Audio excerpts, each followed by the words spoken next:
Hi guys. I tried to film this video like a million times and that sounds so cliche, but I just can't seem to like get my thoughts straight and for them to be coherent. So please bear with me. This video might be all over the place, but that's because we've sort of been all over the place emotionally and mentally these past, gosh, what, like 4, almost 5 months. My husband lost his job. My husband lost his job due to the pandemic, and if you're new here, my husband we're a one-income family. He was the sole provider, and our insurance was tied to his job, and our ability to pay our mortgage was tied to his job.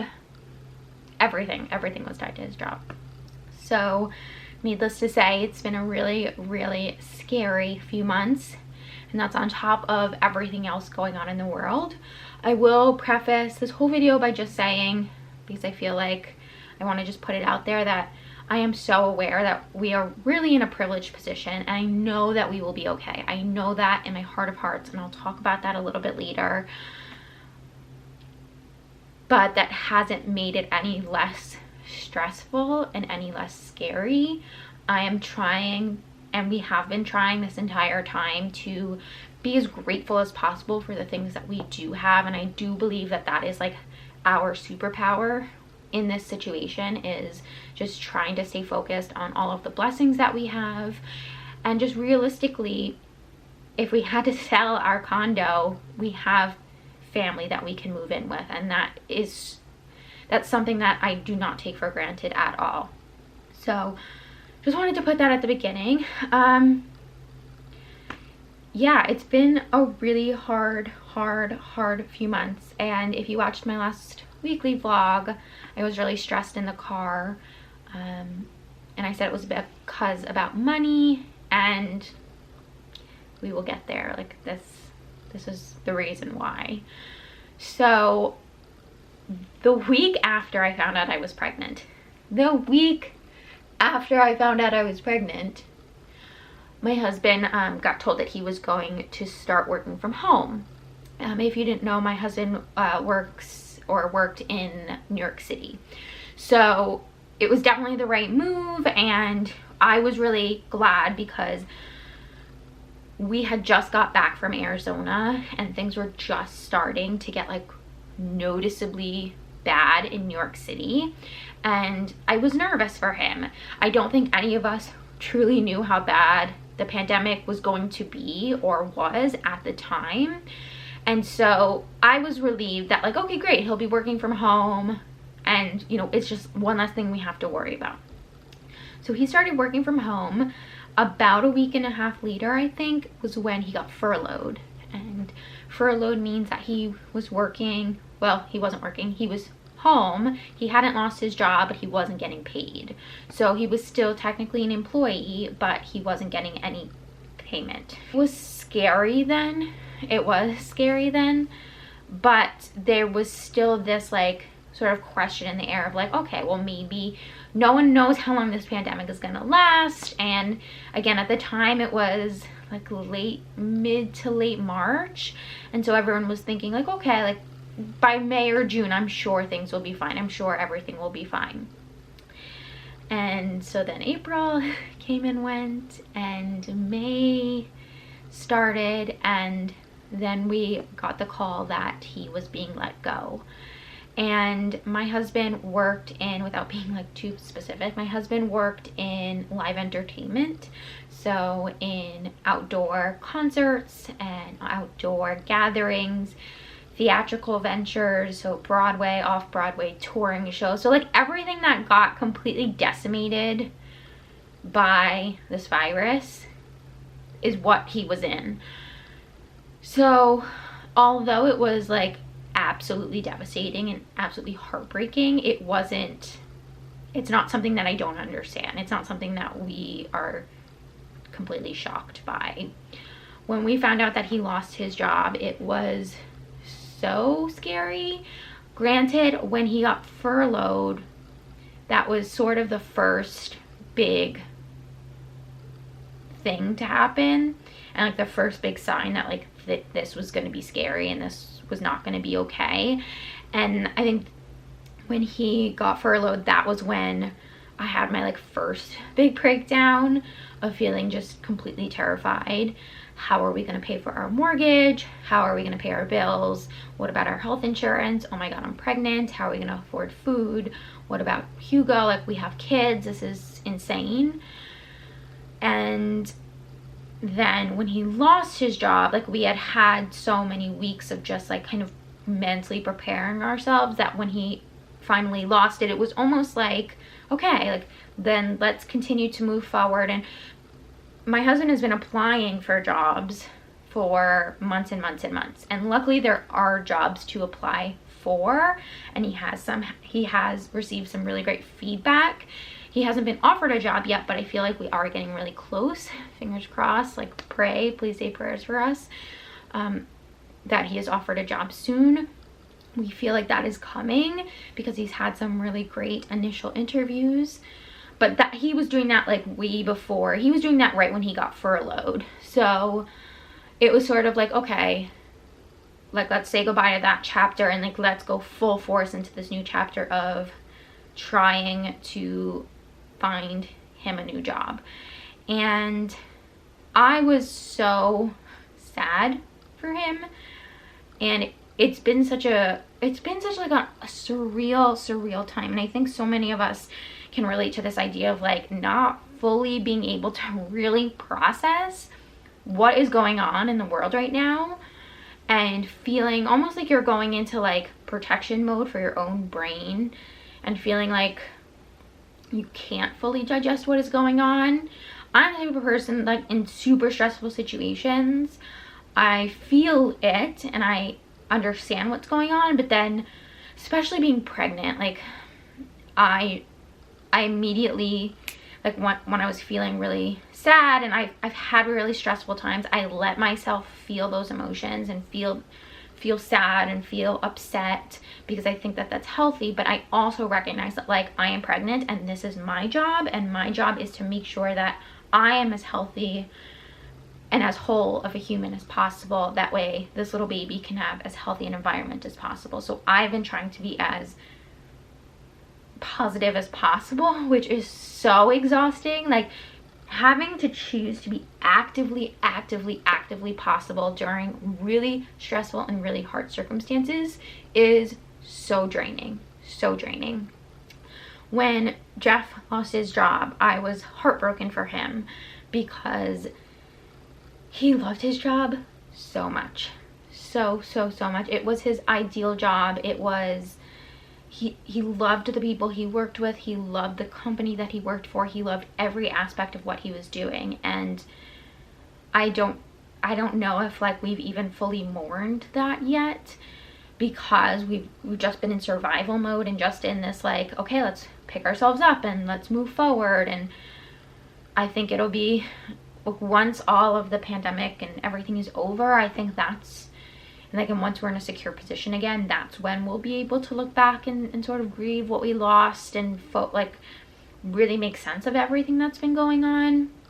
Because right now I just feel like we're both very mentally focused on getting that security back, getting him a job back. So we have figured out health insurance stuff for the most part. The reason I was so stressed at the doctor's appointment was because health insurance is so, in the United States, is so unforgiving. And there was a time where we were, like, transitioning. We're currently paying for our own health insurance. Like, we're paying what my husband was paying and his company was paying for his really good health insurance. Because I can't believe it, but all this is happening while I'm pregnant. Like, my entire pregnancy, this has been happening. And obviously that is one of the things that we have been stressing about and, like, worried about. And there was a time during my doctor's appointment where, like, the paperwork was still going through, and they have you sign, like, self-pay papers. So if your insurance isn't processed yet, and you haven't like made the transition yet to like paying, like being a self-paying for your insurance, they will make you sign papers that you are liable for paying for the doctor's appointment. And doctor's appointments are so expensive. We all know that. So just like signing bills for $700, knowing that, like, I mean, retroactive, the health insurance will cover it, but it's overwhelming. It's so overwhelming. Yeah, just this whole thing has been so overwhelming. I'm sure a question I'll get is like, well, can you make money? Can you contribute in any way to your family's financial situation? And of course, luckily, I mean, I don't make a lot for my YouTube channel, and if you want to help us out, watching the ads on my videos is like helps a lot. Sharing my videos helps a lot. Subscribing, liking the videos, like all that annoying stuff that like every freaking YouTuber tells you to do, like it actually helps. And I have been able to bring in some money from YouTube, which is why I've been able to like buy some maternity clothes when I grew out of everything that I owned, and like buying little things on Amazon, or like new little things for Hugo to do during this time of like extreme boredom and isolation. And so for that I'm so grateful. And I was still teaching dance. I'm on a summer break now. I guess what's been tricky is because I'm pregnant, we haven't wanted me to like go out into the world and like go out into the workforce, which is why, and like my potential for income in what I do and like in what my specialities are still wouldn't be enough to support our family, and still wouldn't be enough to pay our mortgage and our bills and yada yada.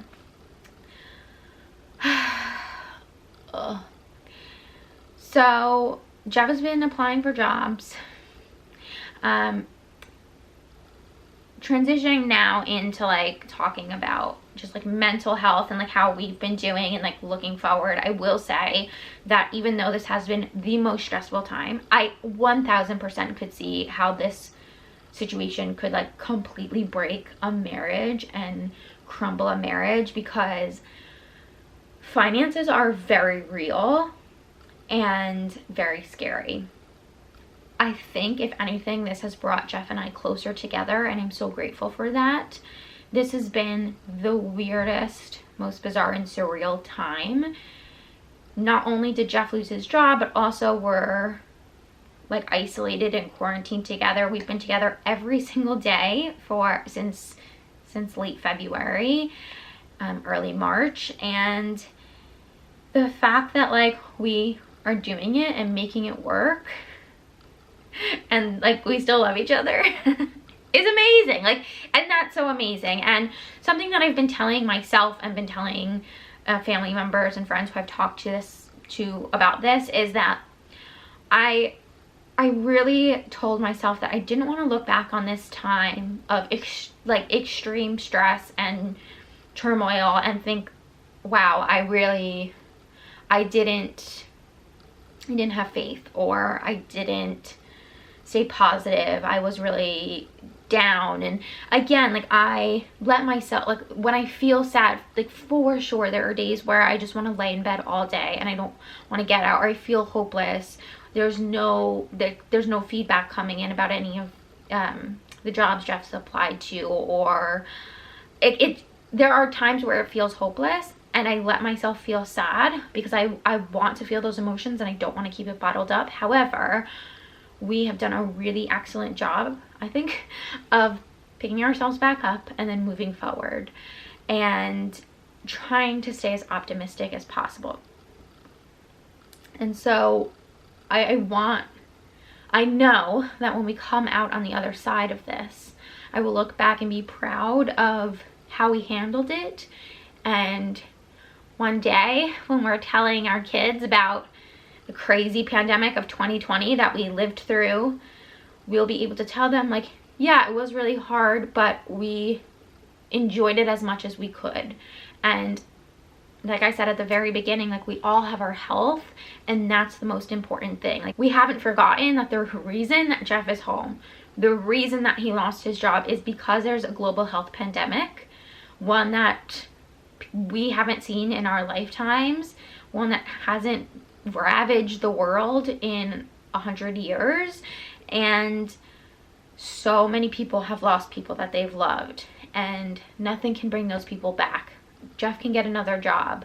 Like, we can make things work financially, but you can't get a loved one back. And so we are definitely staying positive, staying as grateful as we can through these tough times, and trying to look on the bright side and look at this like whole thing as just like, wow, a crazy adventure. This is insane, and I wouldn't have chosen this.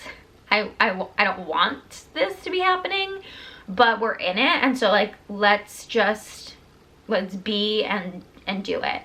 And an exciting part of this whole thing is that Jeff has been applying to new jobs, and those jobs have been in really fun places. So he's been applying to a lot of jobs in Manhattan, in New York City. He's been applying to jobs in Toronto, and he's been applying to jobs in California, in LA, the LA region. So that's been really fun, because with every job he applies to, we start fantasizing about like, oh my gosh, well, what if you get this job in California? Or what if you get this job in Ontario? What would our lives look like? And we'd have to up and move, and that's insane, but like we would do it. And so that is something that we've been trying to focus on, and trying to stay excited for. Honestly, like in a perfect world, Jeff would get a job in Manhattan, and we'd be able to stay here because we love it here, and it just like works out with family, and yeah, we want to stay here, and like changing doctors and all the stuff with like health insurance. I mean, we'd rather not, but we will do what we need to do to support our family. And so that's where we're at. Like that's where we are now. We're making the best. We're making lemonade out of lemons. Okay guys, so that's the update. The update is that my husband doesn't have a job. I'm trying to pull in whatever money I can, and things will be okay. Like, we know things will be okay. We know we'll be okay. It's just a really like, the moments that I feel stressed, and the moments that I need to cry, and the moments that I feel overwhelmed, like they come and they are part of our lives, and then they go. And it's just a really bizarre, not great situation, but we're trying to make the best out of it. So I will keep you guys updated on when Jeff gets another job, and if we have to move, I don't know. We'll see. All right. So, love you guys. Oh, it's like so stressful to even talk about, you know? I love you, and I'll see you in my next one. Okay? Bye.